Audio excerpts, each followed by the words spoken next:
sang istri pun digendong oleh sang suami dari kamar tidur ke depan rumahnya. Di awal hari, sang suami dan sang istri merasa sangat canggung sekali karena sudah hampir 20 tahun mereka tidak pernah melakukan hal ini. Jadi dong. Oke.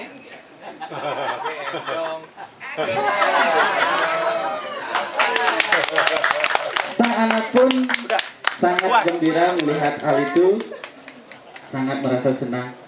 Dan hal itu mereka lakukan berulang-ulang kali selama 10 hari. Tambah hari, sang suami tambah merasa dekat dengan sang istri. Dan singkat cerita, karena waktunya sudah hampir habis, dan singkat cerita, perasaan cinta sang suami pun tumbuh kembali. Mama, aku gendong lagi ya. Bentar nih, mau lama atau sebentar? Boleh. Lama, aku juga suka yang lama. Akhirnya peristiwa itu mereka lakukan dengan perasaan yang ikhlas satu sama lain. Dan perasaan cinta sang suami tumbuh kembali dan dia akhirnya menceritakan kembali hal itu kepada calon istri mudanya. Dengan sangat kaget, calon istri muda mendengar cerita dari sang suami bahwa dia akan membatalkan rencananya untuk menceraikan sang istri.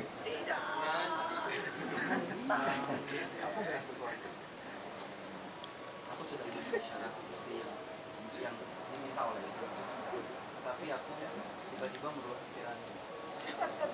Perasaanku ternyata kembali seperti aku mengambil cinta dia tidak seperti aku dicintai. Jadi aku mau membatalkan istri ini. Jadi biar mohon galau dan dan aku mencintai dia sekarang.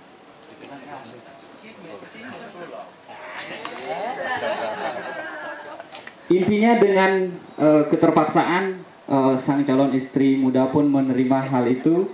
Dengan setelah dikatakannya hal itu kepada calon istri muda, sang suami kembali pulang ke rumah dengan sangat gembiranya untuk menyambut istrinya karena rasa cintanya sudah tumbuh kembali. Tetapi apa yang dilihat oleh sang suami, sang istri sudah tidur terlentang di tempat tidur tanpa bernapas.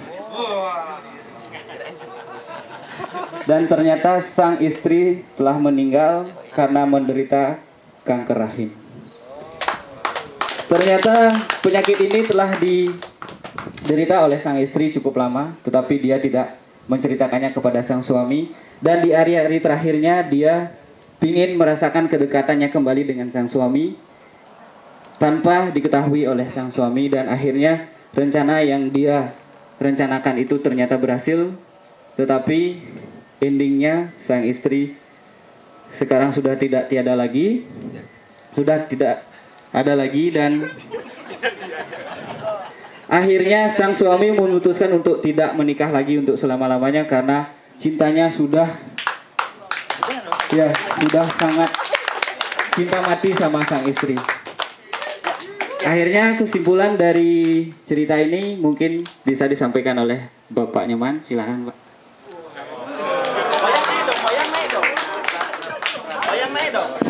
Halo dong. Panggil lengkong.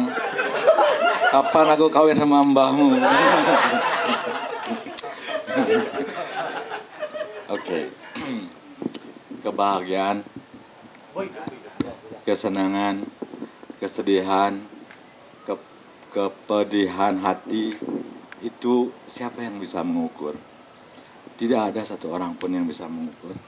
Jadi marilah kita jangan terlalu memandang sepele hal-hal yang berhubungan dengan cinta. Istri, suami, jadi cintailah suami Anda, istri Anda juga. Jalanilah kehidupan ini dengan kasih sayang. Begitu juga kita kerja di BBV, kita harus saling menyayangi satu sama lain. Terima kasih.